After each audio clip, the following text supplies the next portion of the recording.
So if you've been thinking about doing your first small form factor build, or you're just looking to upgrade your ITX case into something with TG and allows a full-size GPU, check out the Silverstone LD03 in our review today.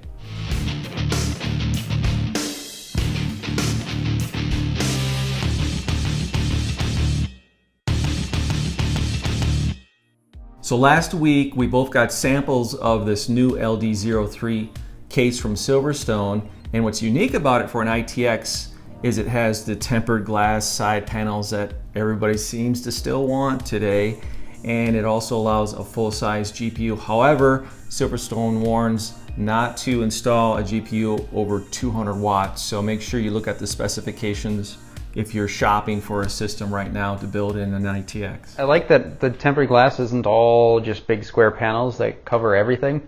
I kind of like the cutouts here, top, bottom. I like the angles across the top. Visually, it's one of those things that you look at it once or twice before you really figure out, like, you know, all the nuances of how things are put together and what it's doing how and all that. So I like it. I like that it's different. So up here at the top you've got your power button. I assume it illuminates around the outside, and then here you'd have activity lights. Then you've got USB port, Mark U3, another USB 3 port, so you get two USB 3 ports up top, microphone and headphone, so pretty standard as far as your front I/O range goes. A fan filter, and that covers up where your power supply would be. So it's kind of got an interesting little design. And then on the back side, it's got that micro mesh to it. So up here on the top is a big plastic shroud. There is no filter in this because the intention is to have all your air blowing out through the top. So why trap the dusty inside, any that came in? There's two tabs they tell you to push, one on either side of this opening. Except when you push, then what do? You gotta push, but then pull, which is kind of annoying. It'd be nice if there was a better latch system in place where you weren't having to do, you know, two different forces at the same time, one opposing the other. But regardless, you have two little latches up here. Everything else just slides into place onto the top of the case. And on the bottom of the chassis, you get another fan filter. So this is actually covering pretty much the whole thing outside of where your feet are. So everything that comes in through the bottom is filtered. Nice big open, I guess, bottom panel. So that's easy to take off if you want to remove it to clean it. It's just a handful of those little kind of press-in clips, so it just pops off, and then these two tabs in the top, or front I guess of the case, you'd slide down to remove it. And then it's also nice that they give you, it's a bit of a gap here, so it's not perfectly flat. This is the outside, this is the inside that mates up to the bottom of the case. So that keeps it a good 1/4 inch away from your fans, so you won't have to worry about your filter or your screen making any noise come out of your fan from being too close to it. So it's a nice way to do that. It probably would have been easier to just slap a couple of magnets onto some mesh and just throw it on the bottom, but I think that'll help with the noise. So on the bottom you get 4 feet rubberized pads. There's 2 assemblies, but these nice little, actually pretty soft as far as some of them go. I've reviewed some cases where, you know, it's like a hockey puck on the bottom of the case, but so pretty standard fare there. And then you also have a cutout right here, which is GPU shaped. So if you have a graphics card that's longer, you have an extra little bit of space, unless you're willing to sacrifice all of your filtering, in which case you theoretically could go pretty much all the way to your table if you needed to get a little bit extra out of your graphics card. Then obviously you get one fan pre-installed in the bottom, 120 millimeter fan. And then you also get a 120 millimeter fan pre-installed in the top. So you take your top off. Okay. And then you can just pull the front right off. So that's just those kind of push style clips, you know, like you get on cabinet doors, or Lian Li has used a lot of them too. So they easily just pops right off. You have this plastic bezel that goes around everything, and that's what your tempered glass is mounted to.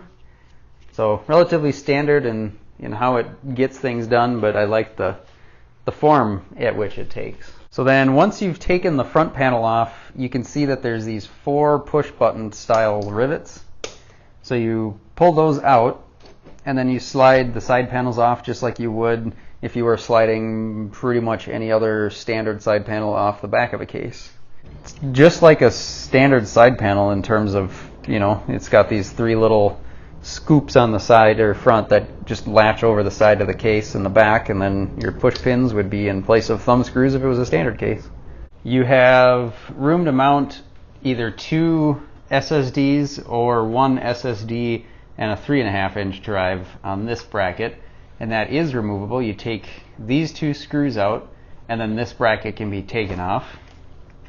And then the motherboard tray, there's 2 screws on this side, 2 screws on the other side, and then that can be removed.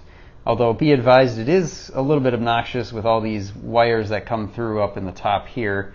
You do end up having a little bit of fiddling when you go to put it back together. And as far as installing hardware goes, there's really no real advantage to taking the motherboard tray out, just because it's not that hard to put an ITX board in. You have access to all the screws you need, but the big one is that the power supply bracket down at the bottom is also removable. And not only is it removable, it's also required to be removed if you're going to install your power supply, because the bottom row and then this edge are both pretty hard to get to if you don't remove the bracket. So 2 screws here, 1 screw there, and then that'll come out.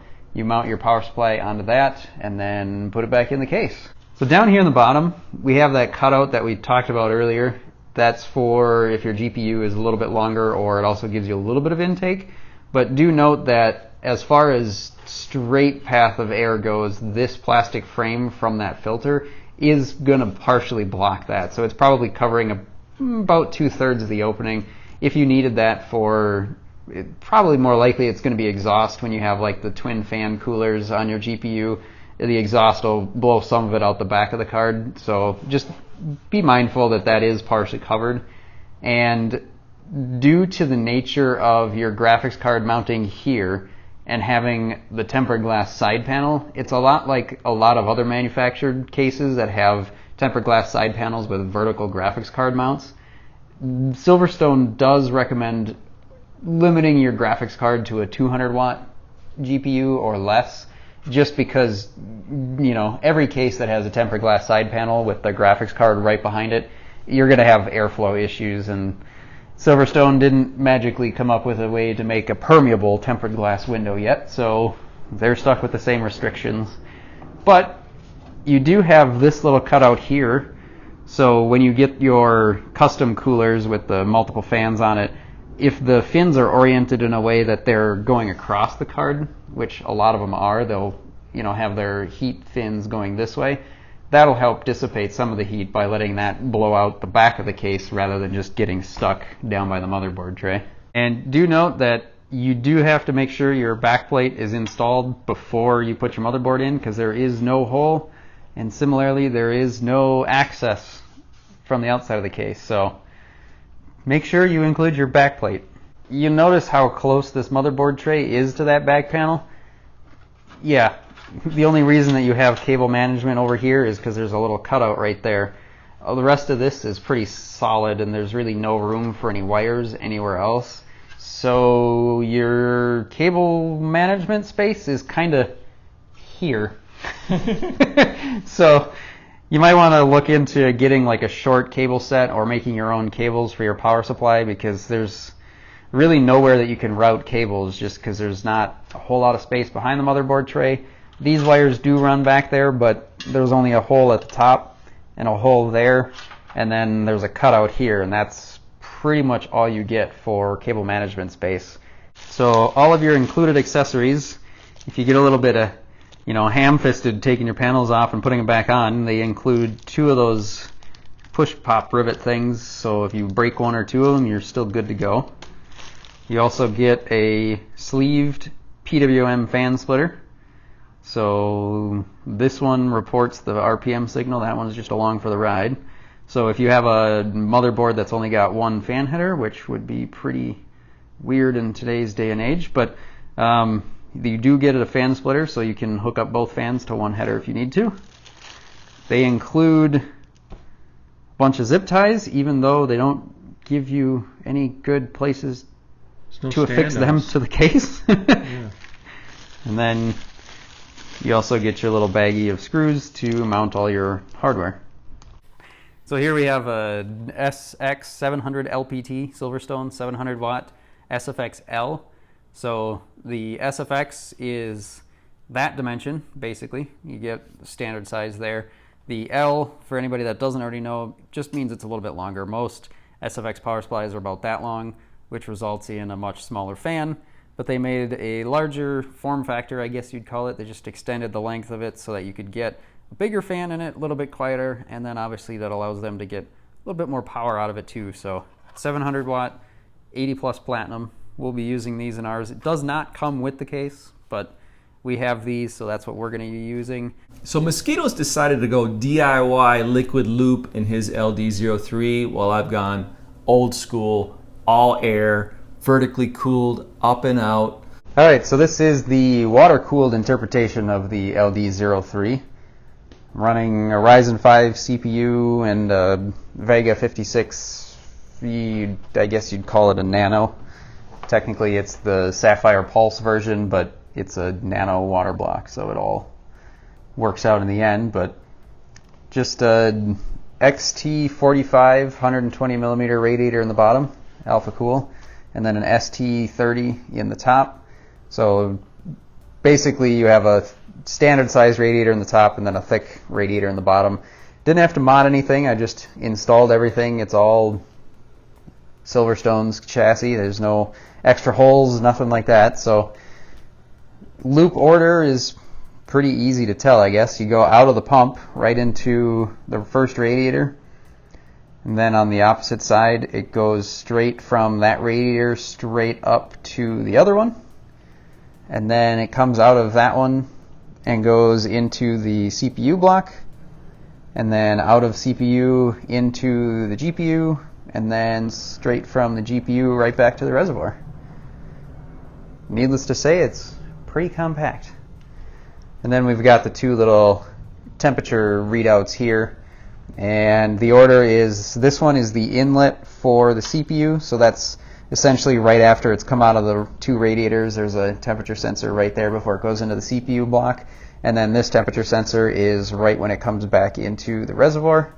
So I mean, right now is a pretty minimal difference in water temperature, and I don't think I've ever seen any bigger gap than that anyway, so it's probably within the variance of the temperature sensors themselves. So here is my air-cooled version of the LD03 equipped with AMD's Ryzen 7 3800X processor and Gigabyte's X570 Aorus Pro ITX motherboard. Since the LD03 supports CPU heatsinks up to 190 millimeters in height, I've decided to go with Thermalright's massive Macho Revision B heatsink, and I've added this Panaflow L1A 120 millimeter by 38 millimeter thick cooling fan. Why? Because it produces 68.9 CFM at 30 decibels. So the Panaflow is mounted right above the LD03's 120 millimeter factory intake fan, which is in the floor of the chassis. This pulls the cool air in to the chassis through the Panaflow, then through the fins of the Thermalright heatsink, and then that warm air is pushed out to the exhaust fan by a 140 millimeter fan on the other side of the heatsink that produces 73.6 CFM, and right out the LD03's 120 millimeter exhaust fan. So I think this is a very efficient cooling setup with this chassis design. I ran Passmark with the glass panels on and off, and with the panels on, it was only a 3-degree temperature increase, which is actually pretty minor. I want to thank AMD for outfitting this build with the Ryzen 7 and the 5700 XT Radeon card. These are going to be used in a future case mod with the LD03 that's going to be given away. For all the information on the individual systems that we've built, I've posted a link in the video description that goes to Mnpctech, and there's an outline of our system specs and our benchmark results and our temperatures too for your reference. All right, so in conclusion, let's go over the pros of the Silverstone LD03, and you start. Well, I like the size. If you haven't done a small form factor build before, there's going to be a lot of controversy, I think, whether or not this case qualifies as a true small form factor. It's an ITX system. Okay, we'll call it that, an ITX system. If you haven't built in an ITX case, this isn't a bad option just because it's so accessible. The fact that the front and both sides come off of the thing, it makes it a lot easier to install all your hardware, especially when I was doing the water cooling stuff. Being able to get in from the side to reach a fitting or something without having to reach in from the front of it was, it would have been such a pain in the butt to do without that. So I like the overall space, and then, like I said, the fact that you can access pretty much all sides of your hardware except from the back, but there's not a whole lot you need to get to from that. But that's an excellent point. Since this is a vertical tower, you've got 3 sides you can take off and get access to everything, which is really needed for something this size in terms of the cable management. Definitely, yeah. Probably the hardest thing with this case was the cable management, and I don't know how Bill managed to do it, but I had a big radiator in the bottom of mine, so I was able to shove all the wires behind that. So. Nice, it hides it, yeah. Good call. The overall fit and finish, everything is good. Silverstone has a long time legacy of making good quality cases. Yeah, and I like the design too. It's all tempered glass on 3 sides, but it's different. It's not just a bunch of big rectangles. It's got all the fun angles and all that kind of stuff that keeps it a little bit different from a lot of the other offerings that are out there. Mm-hmm. It was pretty easy to take apart too, with the exception of that stupid top thing where you got to push 2 tabs and then pull the whole thing towards you. It feels like we should be able to figure out a better way of doing that, but I don't know. Could be worse. Maybe we'll see that in the future. I don't know. Hopefully. It's very quick to dismantle everything, especially with the toolless design side panels on it. As you can see, we broke this thing all the way down to its core chassis pretty easily. The fact that in the accessories, Silverstone included a PWM fan splitter, which is something you're going to need with an ITX board because they're generally limited in how many fan headers they have from the factory, maybe 2 or 3. And if you want to run 4 fans like we've done, you're going to want this fan splitter. When we first had the opportunity to review this case, we both kind of said the same thing, like, hey, let's do that one because that one looks interesting compared to a lot of the other offerings with tempered glass. So that's probably up there as one of the more important pros for this case for me. Is just the overall aesthetic of it is different, but still kind of sleek and kind of understated. I don't know exactly how to describe it, but it's not one of those cases that's super flashy. So like if I was going to have a home office, I would be okay with that sitting on my desk. It's not locked into like the current trend of having you seen the RGB lighting in these tempered glass cases. It's something that's more timeless, that 10 years from now it will still look good, still look classy. Okay, now for our cons, or a positive way to put it is maybe future revisions we'd like to see by Silverstone. The fact that it's limited to cards that are 200 watts or smaller, I think that Silverstone's going to turn off a lot of potential customers with that, because people want to be able to buy that performance GPU and put it in any type of build out there and not worry about it. That pesky SSD hard drive plate mounting bracket on the side, both of us ended up having to remove it altogether because it was in the way. Maybe if there was another place, or like if you had multiple screw locations where you could just move it down or something. Yes, that's a good point. Just adding different options for location of it. Yep, that would work. No access to the CPU backing plate after installing your motherboard. You know, traditionally in a tower, you've got that cutout in the motherboard plate where you can access that. Doesn't exist in this. The factory fans from Silverstone for the LD03 don't have very good static pressure for them. Yeah, they do okay, and they're quiet. I will give them that. They are pretty quiet, but as a result, even if you ramp those suckers all the way up to 100%, it just doesn't move a ton of air. So it's kind of a compromise. I just wanted to try the stock fans just because I always try to when I do something like this. You know, if I'm reviewing it, I just, because sometimes it's nice to buy a case that has 2 fans in it and then not go spend another $30 on more fans. I've got drawers full of extra fans. Yeah. All right, everybody, thanks for watching this video. Let us know in the comments if you're into building small form factor PCs, if you've ever done one before, you're thinking about it, and let us know any questions. And then while we have our builds, we can reference anything for you. Otherwise, check out Mosquito's YouTube channel, Mosquito Mods. I'll post a link in the video description. And again, I'll post a link to the page on Mnpctech where you can see more of the details on the hardware we used for our own builds and our benchmark results. So thanks again for watching, everybody. Don't forget to subscribe if you're new to the channel and hit the notify bell so you can come back and see more videos. Have a great day.